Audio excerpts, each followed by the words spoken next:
let me explain something to you. Go to your room. When I look on TV and I see the unarmed killings of African Americans by law enforcement, and then I see groups like Black Lives Matter come forth, I have a lot of mixed emotions, and I'm gonna cover two of them. I'm gonna look at both sides of the coin.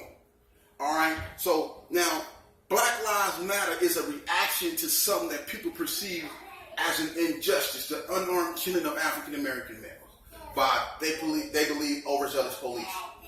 Now, what it boils down to is, and I'll be blunt, the reason why you see unarmed African American males getting killed by police it isn't because the police department is racist. And let me say this: I was a gang member. I went to prison for murder. I did 20 years for murder. I've been in prison. I was one of the worst ones. Been stabbed up. I'm legally blind. I'm handicapped. But I fought the police my whole life, and I dealt with them since I was 10 years old.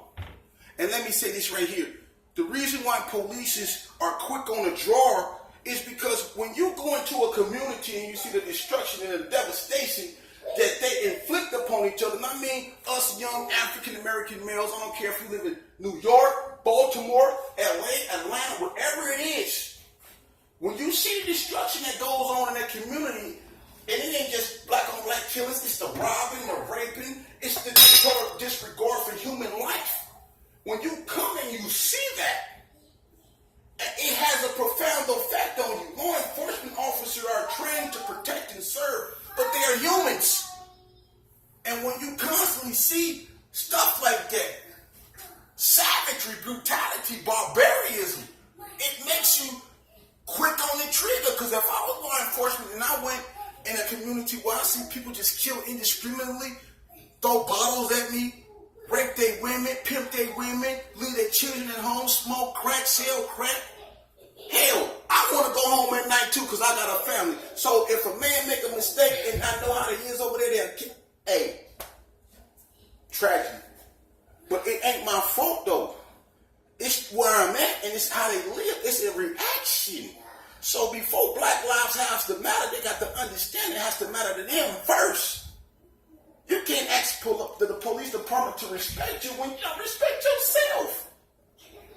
Quit acting like a savage and you would not be pursued as one. Now, I know you're going to have people say, man, that's bullshit, Pope. Man, them racist. Okay, you might have an argument, but that's neither here nor there because the vast majority of the killings in our community they're done by us. The deepest cuts that the African American community that cannot heal from are self-inflicted. My deepest wounds that I suffer from are self-inflicted. I don't hate cops. Cops don't hate blacks. Because understand this here. It don't matter what color your skin is. When their job is over with, when their shift is over with, they go home to their family. They here to protect and serve, not hate you because you're a color. Y'all need to get about that shit and quit chasing ghosts and address your behavior through introspection. We the problem, not them. Quit living a rebellious, outlaw nature and you will not be pursued as one. If you want to be a taxpayer, a follower of the Constitution, or if you want to be treated as an American citizen, you have to act as such. And there's a way you do it. And it ain't jumping on cars and burning down buildings. It's called law. So if you feel that you've been done injustice, you better educate yourself. Learn your constitutions and your right. Because when you do that, you will learn civility. And to learn civility, you would act in a civil manner. So don't hate Donald Trump because he's telling the truth. Now, I ain't saying Mexicans are anything other than Mexicans. And they are proud people. They are honorable people.